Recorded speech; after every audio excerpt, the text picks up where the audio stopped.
G'day ladies and gentlemen, it's Duckville here doing the first vintage STARCRAFT cast that I'm going to be doing. This is going to be a series where we go back in time, or jump in the DeLorean and head back in time to the very early days of Wings of Liberty. I can't do beta unfortunately, just due to limitations in the replay technology. And what we'll be doing is having a look back here at this replay from the 6th of August 2010, not long after the release of Wings of Liberty. What we're going to be doing in this series is having a look at various sorts of things in the game back in the day that were a bit overpowered, a little bit underpowered, various things that changed that might shock you. There's actually, by doing a bit of research, there's actually a few things that I've found that were a little bit surprising that changed over time. But what we're going to be doing here is we'll be looking at a Zerg versus Terran. It is going to be at the top left-hand side of Cool-Ass Ravine. We'll talk about maps as well. Cool-Ass Ravine here, it is Idra. At this time, he wasn't really on a team, as far as I understand. Technically speaking, according to Wikipedia at least, he was still a part of CJ Entis, but at the moment, not part of EG or anything like that at the moment. And as we can see, yeah, of course, I did grab this replay from sc2p.com, yeah, his opponent down the bottom left-hand side of the map, this very large map for its day, is Drewbie, who at the time was playing for Root Gaming. So joined Root Gaming, then left for a little while, then came back in the resurgence of Root. So that's Drewbie for you, doing a good job with that. He's going to be starting down here on this very large map. They're just having a little bit of a chat about the Korean server and whether why Idra isn't playing on the Korean server. But we'll get into that in a minute. We can see that Drewbie is going to be starting out with a racks just up here. In fact, does have a gas as well. So let's talk about the day, back in the day. Of course, the Zerg versus Terran matchup, a little bit of a matchup that was generally considered very favored towards Terran. A lot of Zergs had trouble. Of course, if you cast your mind back to the very first GSL, in fact, it was looking very grim until a certain young man named Fruit Dealer came along and decided to change things up and was able to take the first GSL. Spoilers if you haven't actually watched that, but if you haven't by now, you've got serious problems. Idra, well, you're looking at this and you're thinking, wow, what is he doing? He's going for speed super quickly. He's still getting a little bit of gas as well.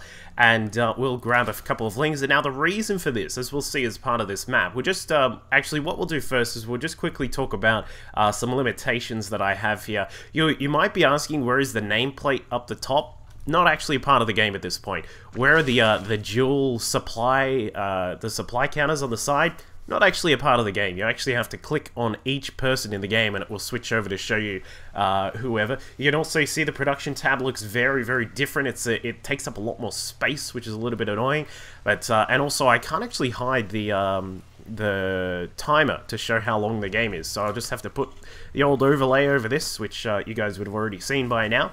But let's talk about the map. Of course, Cool-Ass Ravine, one of the very, very big maps in back in the early days of Wings of Liberty. Of course, this one was I'm pretty sure this was actually the biggest map in the map pool. As we can see, if you look on the minimap here, guys, there are so many watchtowers. There's 10 in total throughout the map. Of course, we've got 6 through the middle here, which do provide a lot of coverage through there. You've also got a couple on the backdoor expansions as well. Idra now takes his natural expand. So just keep in mind, guys, we're not going to really be talking so much about the game itself, like commentating the game, because I'm sure someone else has already done it. What we'll be doing is we'll be having a look specifically at things that have changed throughout Wings of Liberty, and then of course, you know, having a chuckle at various things as well. So Cool-Ass Ravine does have what you would call possibly a backdoor natural expansion as well. You have to bust down some rocks to get up there, but looks like Idra's going to be having a little bit of fun poking around with some Hellions at the start. Does get rid of one,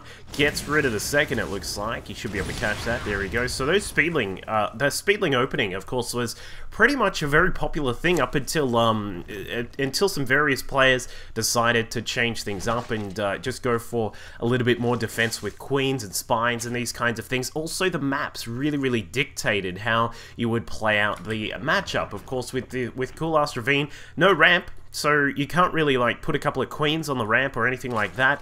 There are like various entrances. Of course, you've got these double rocks that guard the back. Of course, the Terran's not going to really be able to bust this down early on, but it is something to consider. The natural has two entrances. You've got one just coming through the left side that has a little bit of high ground, a little bit of high grass coverage there. You've also got one through the side. There is a Zelnaga watchtower here, which would be nice to cover off this area, but as we saw before, you do have to charge through those rocks to actually get up there. So that's just a little bit of the background of this map. Of course, generally this one does tend to favor Terran players. They can take a command center up here, as Drewbie has done. He lifted this one up, got some SCVs inside, and has now dropped it up to the high ground. He will be able to control the Zelnaga watchtower up here. It looks like he will be trying to take down these rocks as well, so that he can get some more forces up there.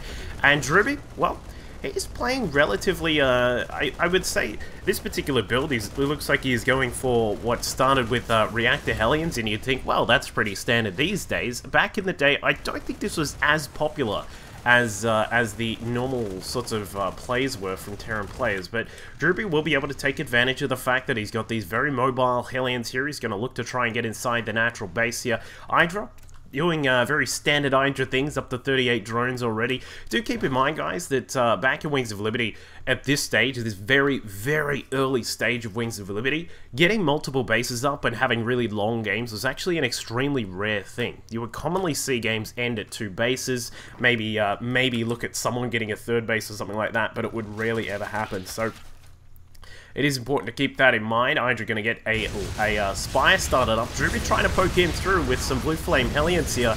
A little bit of things to come for later iterations of Wings of Liberty before Queens were changed. As you can see, the Queen range really affecting how Idra is able to defend this, of course. Drewbie now scouting out that Spire is there.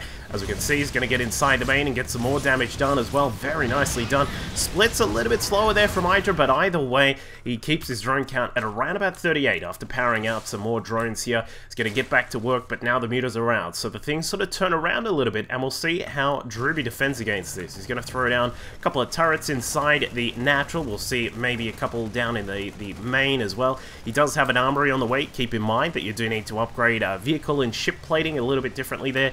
Of course, that's only a relatively new change with Heart of the Swarm, but that is something to keep in mind. Hellion's going to poke through yet again. It looks like the Speedling's going to cut them down before they can get too much damage done. But now for Idra, poking in with a couple of Mutalisks here. Not going to get too much damage done, at least at the start. A couple of turrets here. 3 turrets defending this natural base here for Drewbie. So he is going to be able to fend off these mutas, but not after...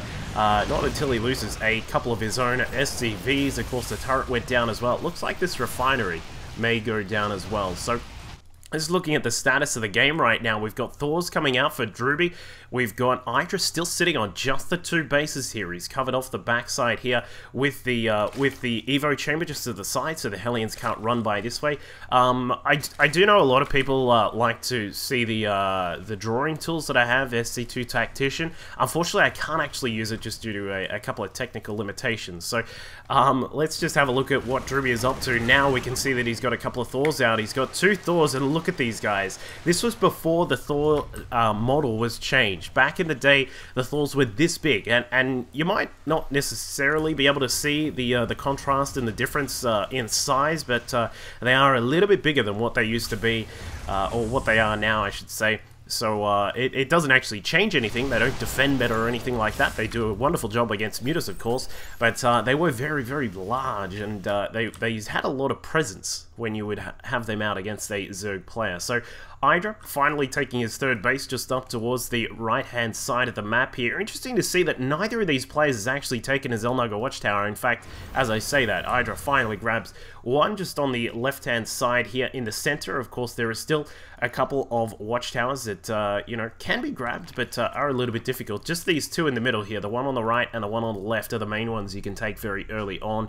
Other than that, the Zelnaga watchtowers in the back of the naturals are probably the easiest ones to take after that. So Drewbie is going to go up for an interesting mixture of units here. He's got Thors, he's got tanks, and he will have a lot of Marines. The interesting factor in all of this is that he is still not, he does not have Stimpack, and look at the change, the icon there, it's a little bit different, but he will he will need to get that stim if he wants to push out. Of course, he's just taking his time at the moment, getting a couple of extra buildings up and running. It looks like we'll finally get the combat shields researching now. Also, stim is on the way. And also keep in mind, nitro packs are available. This is way before the days of 5 Racks Reaper, as I'm sure you can imagine. Drewbie would have done that by now, but 5 Racks Reaper was a pretty big play in the early days of Wings of Liberty.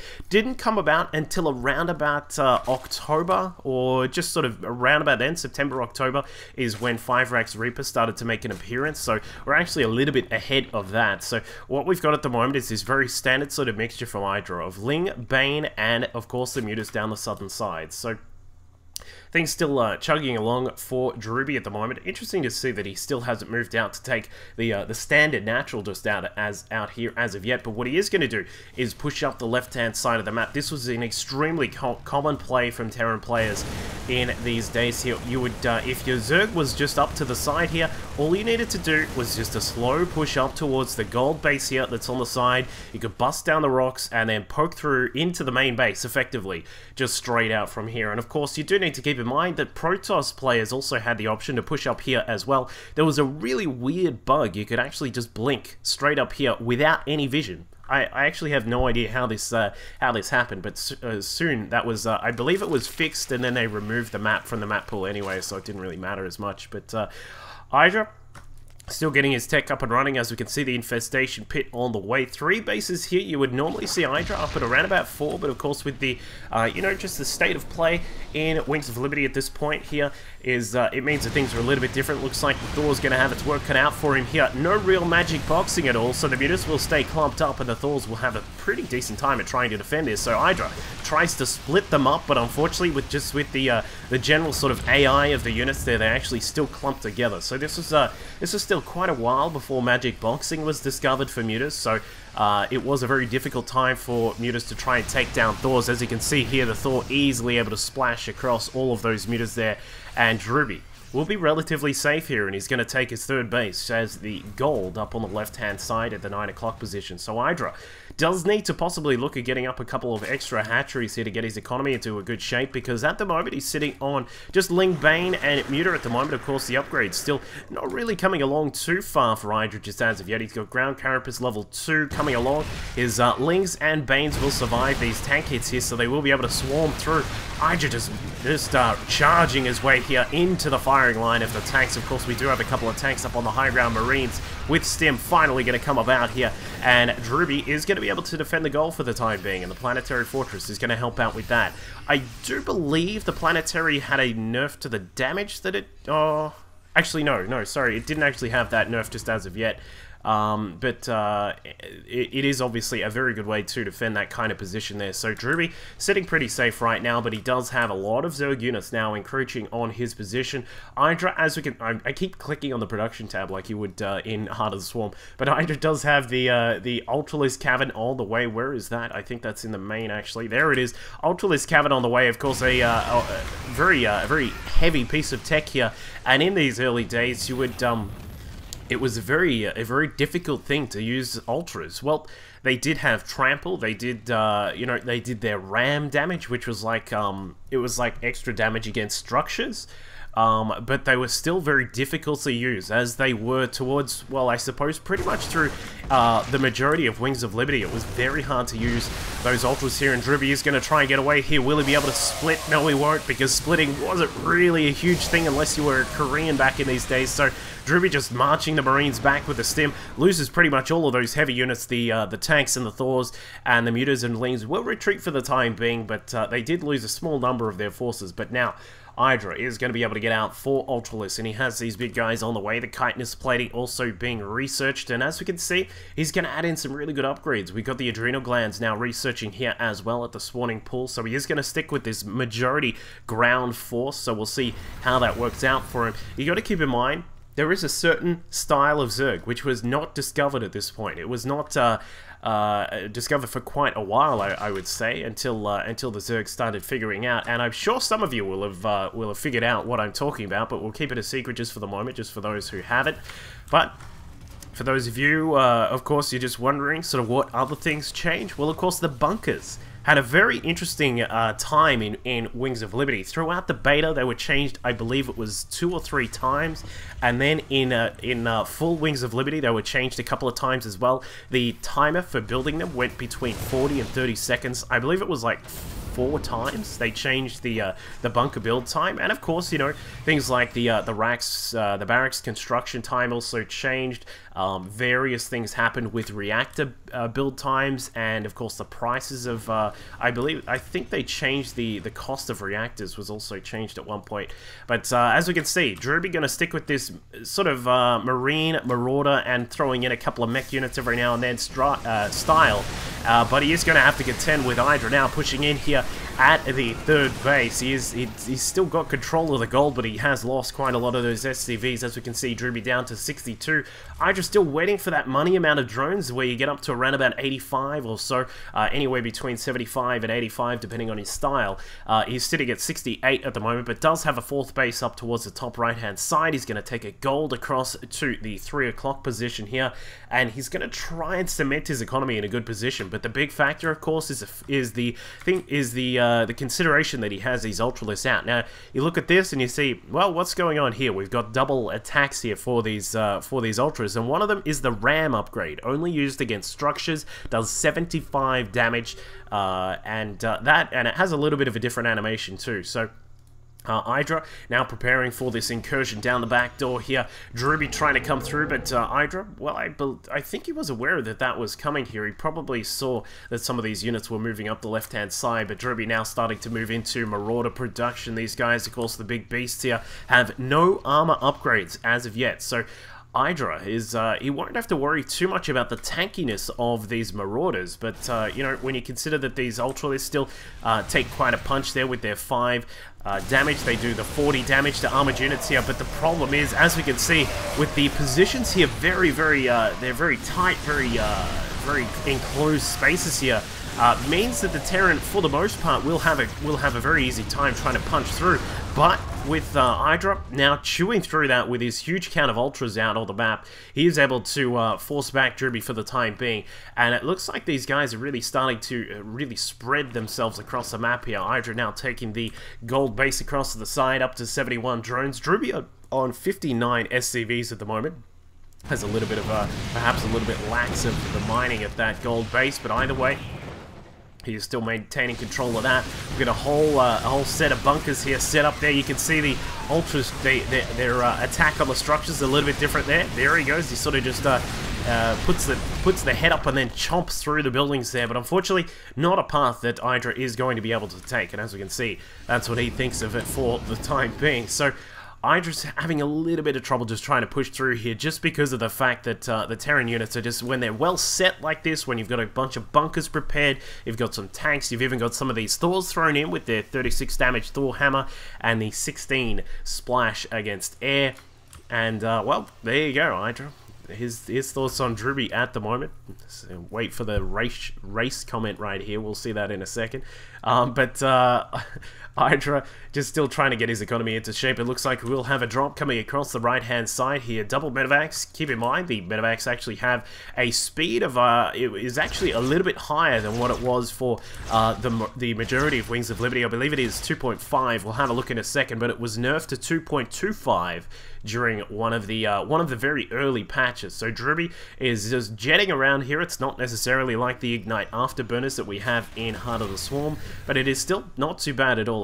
You know, you can sort of notice it, like if we contrast it with the speed of the Lings, you can see how fast those medevacs are here. So Drewbie going to perhaps abuse the high ground here with some of these with these Marauders, and he's going to drop out right now, probably going to activate a little bit of stim, going to go to town on these Ultralisks here. Of course, these Marauders with their +3 on armor do 26 per shot against those Ultras. Taking down one, they may get a second here. In fact, no, they're going to let it go for the moment, but the rest of the Marauders now dropping inside the main base. Not going to happen here for Drewbie. Too many Lings, and those few Ultras there are going to be able to help out as well, but the main push now pushing up the left-hand side. side of the map here. We've got Idra making, Drewbie making his way inside the main base here. Very exposed hive, the Ultra Cavern, and of course that Spire is across to the side as well. We'll probably see Drewbie siege up in a moment here while he gets prepared for the counter-attack, but Idra with no way to defend against this. Stim, the bonus damage from those Marauders and the tanks as well, just going to be able to plow through the majority of those units, and it looks like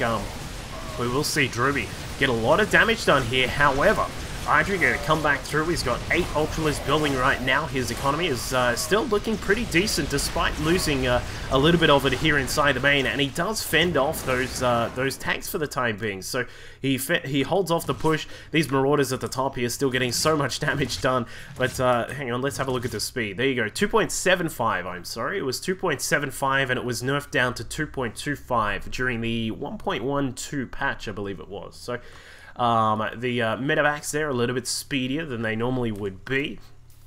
Let's keep an eye on what Drewbie is up to. His gold base starting to wear a little bit low right now, as we can see. He's up to a 154 supply.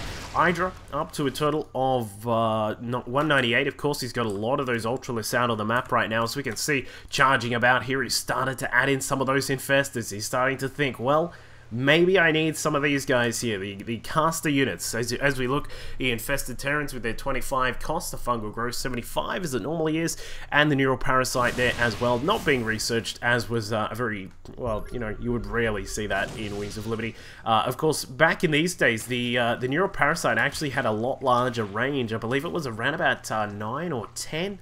I'll double check that, but it had a much larger range, which was a little bit better for the Terran players when they tried to deal with things like the larger units of the Terrans and the Protoss. But as we can see, it looks like Drewbie going to drop out, and he will be able to get those Marauders out, but not before they fall down to those the huge count of Ultras here. We've got 11 Ultras now out here in this section. There are 16 in total on the map right now for Idra. He's got a whole bunch of them. We've got some more infestors starting to pop out. Where is the Spire? The Spire has still not switched into a greater Spire, and I'm sure you guys will be starting to think, well, where is that money mixture which the Zerg players like to use during Wings of Liberty? I'm sure it'll be coming soon, but Drewbie now starting to make his way through the bottom middle section of the map here. It looks like he wants to expand across to the right-hand side here. Ultra's going to try and have something to say about that. Perhaps a couple of really good fungals will really help out Idra here. Of course, this is when we had infestors with the fungal as a projectile, not with a direct cast, not as a projectile. In Idra doesn't even use it at all here. He didn't really have the energy for it, I suppose. He only has just a small amount of energy, and Idra, unfortunately, not going to be able to block off this base here. The Overlord did drop a little bit of creep down, but not going to happen. 10 more Ultras are on the way here for Idra right now. Not really sure how well this is going to go, just because of the fact we've been consistently using these Ultras, and well, they haven't been doing the greatest of jobs of holding back the Terran player. But Drewbie now finds his way down to the bottom left-hand side, where Idra is mining away quite a lot of gas here, but he will lose that base. A couple of Ultras about to pop out as well, and will lose those too. And I think that Drewbie is really starting to take command here. As we can see, the main base of Idra now mined out, the natural as well. We can see that the third is still mining away quite nicely, but he also has the gold. He's got the top right and doing quite well as at that point as well. And Idra now starting to take another base just towards the top right, sort of backdoor base again. So we can see that Idra starting to change things up here. We've got Ultras inside Overlords here. It's not very often you get to see that, but there we go. We finally get to see some fungals on top of those mech units. The Ultras, however, just unable to plow through that. We're still waiting on their +3 to weapons here, and Drewbie, despite not having much armor himself, is just easily able to stomp through all of those units there. And as we can, he's actually got the 250mm strike cannons ready to go. This was back when Thor's actually had a mana cost for the 250mm strike cannons. That was, I'm sure many people remember, that was changed back and forth between having an energy cost, not having an energy cost, all these sorts of things to try and balance them out. And Drewbie may want to try and look to use that. It does cost 150 mana, so you can only really use it once in a battle, but We will see if Drewbie is going to be able to use that. It looks like his gold base is now mined out. Idra getting a little bit upset about the situation here, but either way, he's still doing a pretty decent job. I mean, we've lasted a very long time in this game. 33 minutes roughly ticking away on the clock. I know you guys can't see the clock on the side. That was also not available at the time, so just, you know, bear with me here, guys. We're playing around with limited technology at this point here. Idra trying to bust in through the natural expand, or the I suppose the organic natural expand of Drewbie here, and he will be able to get in and get a little bit of damage, but not before being fended off by a couple of tanks. So we've got one on the high ground here as well, along with those few Thors too. And now we can see that Drewbie is going to push through the bottom right hand side, wants to clear out these remaining units here. The Thors, of course, chomping through the Ultras. They're easily able to sweep them up. And more Ultras. This is the problem with using Ultras in these sorts of times. Despite the bonus damage that they would do against buildings, if you had like a good sort of SimCity setup, regardless of whether it was intentional or not, as we saw, the bunkers, the turrets all getting in the way of those Ultras there. They're very clunky, they're very slow, and it means that it is very hard to use these units here, especially when you don't really have too much creep spread. Now, keep in mind, Idra actually, this is pretty decent creep spread for these days here, when people were barely ever spreading creep with creep tumors. As we can see, Idra, well known for his creep spread these days in Heart of the Swarm and Late Wings of Liberty, has got a very small creep spread. It's basically just going through the middle section here, and he's using a lot of Overlords for that, at that as well. So, Idra, still, we will see him start to tech up a little bit here. It looks like he is going to get some more Infestors, but Drewbie still has a large count of Marauders. He's got a few Marines thrown in there. He's also got +3 on his armor on the way, +2 to the vehicle armor coming through as well. But Idra finally grabbing the +3 to weapons. So we'll see him get a little bit more damage on these Ultras, and the Lings on the ground there. They are just rearing up and just slamming their way through the rocks at the back door here of the natural, the backdoor natural at the side here for Drewbie. So Drewbie is going to try and see if he can take advantage of this. May want to try and move in and get in behind these units before they're able to bust down through the southern side. Looks like Drewbie will have to get prepared, though. There is not enough time to try and get around the back and trap Idra's units, so he is going to come through the backside here. We'll see if he is well prepared for this. It looks like the Ling's going to stream in first. They do have their 3-3 upgrades now. Adrenal glands also done. And again, this command center here, which perhaps not even intentional, but it has choked up all the forces there, and a 250mm strike cannon is even activated, taking down one of the Ultras. And you got to remember, the 250mm strike cannon stuns the units for 6 seconds, does 500 damage, which is effectively a dead Ultralisk, and it also worked on Ultras in these days.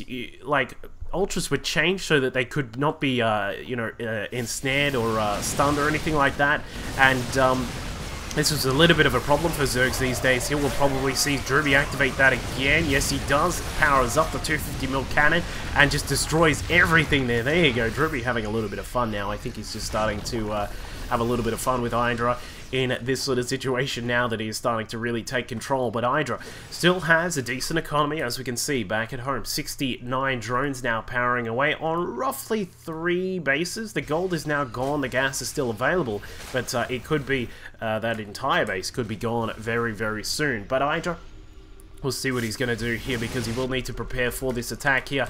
He will start to add in some more Ultras. We're still sticking with this Ultra Ling and a couple of Infestor tech here. Still yet to see the money tech come out from Idra right now. He is still not morphed in a Greater Spire, but he will be able to attack into this position here. Drewbie starting to lose a few of his power forces here, the Thors, and the tanks now going down. It looks like Drewbie will finally be stopped, if not at least for a moment here. The Medivacs forced to get out of there as quickly as they can with their 2.75 move speed.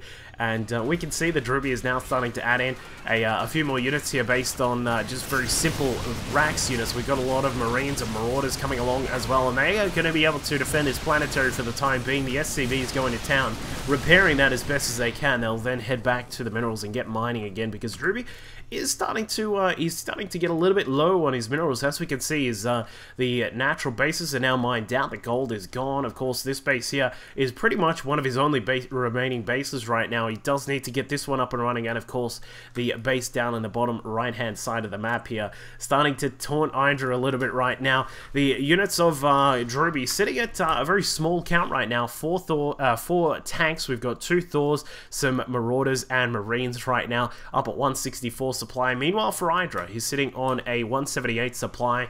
7 Ultras, 2 Mutas, 3 Infestors, and we will finally start to see some of these units start to really power their way through Drewbie very soon if Drewbie is not careful. Because, of course, that Fungal, able to lock down all these units, they let the Lings and the Ultras get into the mix and be able to fire against... it's not balanced. Well, yeah.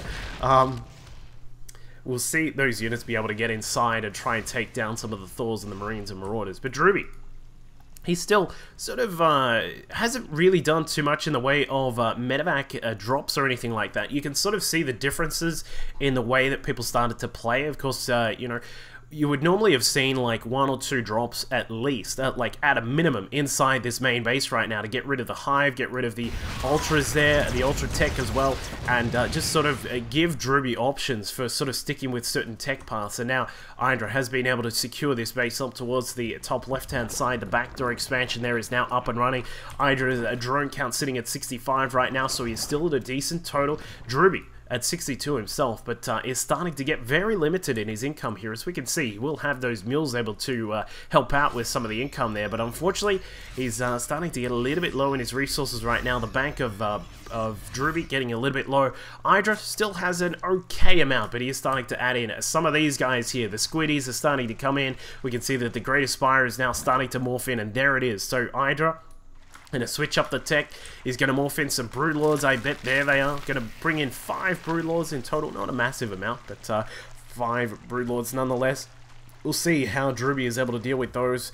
Well, he does have a few Thors out. We've got some Marines on the ground, but no medevacs right now. And as far as I can tell, we only have this 1 starport, so Drewbie is going to be in a little bit of trouble once those Broodlords get into the fight. We may see some more Infestors come along as well, and we'll get to the old Broodlord Infestor, which is, of course, one way that Zerg players like to play out Wings of Liberty. Towards the mid and the end of Wings of Liberty, we got to see this strategy consistently come out of the Zerg players there and give them some really good strategy to use against the Terran and the Protoss foes. So we see Idra with just, you know, inklings of what is to come with Zerg players in Wings of Liberty. The Broodlords now starting to move across. They're pretty decent damage on the Broodling strike, 20 damage, and then of course the Broodlings do damage themselves. We can see the move into position here. He's going to start to try and do what he can against those forces of Drewbie. Drewbie going to react pretty quickly, I would assume, but the problem is that Drewbie is basically maxed down. He has no real room to get some Vikings down. He's got 1 on the way, but that is not going to do too much against all of those Broodlords here. And Idra now starting to move into position, sweeps across the left-hand side. Brilliant Fungals there, allowing the Ultras and the Lings to get into position here, and that is a huge amount of Drewbie's army just torn apart by the Broodlord Infestor and Ultra composition here. So Idra starts to take command with his own forces right now. It looks like the base up towards the top left-hand side. I'm sorry, we did not actually see that, but Drewbie was able to push across with some Marines and Marauders, took out a base towards the top left here. As I said, you would normally see this happen. You would normally see a Terran player do that kind of damage with drops, just pushing around the map consistently. But Drewbie was forced to use some of these ground units here, expecting Idra to stay on the Ultralisk, but the Ultras are not the main threat here. We've got these Broodlords now out. 1 Viking going to slowly try and take them down. There is a Thor at the back, but unfortunately the Thor is not going to get into the mix. And Idra, here we go again with some Fungals and the Lings at the back. Ultras coming in from the front. Broodlords sitting off to the side, just tearing apart a lot of those units here. In fact, some of them not actually doing any damage at all. But Drewbie, he is starting to fall apart now. We can see some more starports being built back at home for him, but I don't think that is going to be back up in time, nor will he have the units to deal with all of these Ultras that are now starting to come out from Idra. Up to the 45-minute mark. This is an extremely rare game for Wings of Liberty, and there you go. Here's something not too rare, but Idra getting a little bit aggravated, trying to take it back on his foe here, but he is able to secure this game right now. As we can see, the Ultras starting to come out. Drewbie a little bit unfortunate to not be able to win this game. I think he was a little bit passive. We normally would see drops coming out and you know, attacking the tech of the Zerg player, just trying to keep him on the back foot. But as we can see, Idra was able to consistently harass his opponent despite not effectively doing a large amount of damage with the ultras and the lings that he was utilizing. He was able to hold Drewbie back for a little bit. Drewbie not attacking, not able to get the, not able to take down the tech, and not able to destroy much of the economy of Idra, leaving him in a position where he's able to play around with his units. We've got the ultras coming out. The Broodlords also eventually came out along with those infestors, and it is just a case of finding that right composition here and perhaps utilizing some better positioning from Idra. But either way, with that many ultras, it looks like he is going to be able to chew his way through all of these units here, and Drewbie is going to fall down to Idra. Currently on, well, it's technically CJ enters here in this game, but for the time being, we'll just say he was unteamed at this current time. So that is the first vintage StarCraft cast that I am going to be doing. Of course, I am going to be doing these every now and then, not all the time, just every now and then. Please leave some feedback if you want to see various things. If you want to, if you're from Heart of the Swarm and you never played Wings of Liberty, please feel free to let me know if you want to see some more of these older style replays. And of course, if you're not a fan of it, you know, let me know why, what you would like to see differently, or you know, you could always just not watch it if you didn't want to. But anyway, had a lot of fun. I'll catch you guys next time. Going on there, a la Grubby or someone like that, and it looks as if Neeb is just gonna get a really nice amount of damage done there inside the main, picking off the lings. Not necessarily economic damage in of itself, but he is able to just downsize the amount of map presence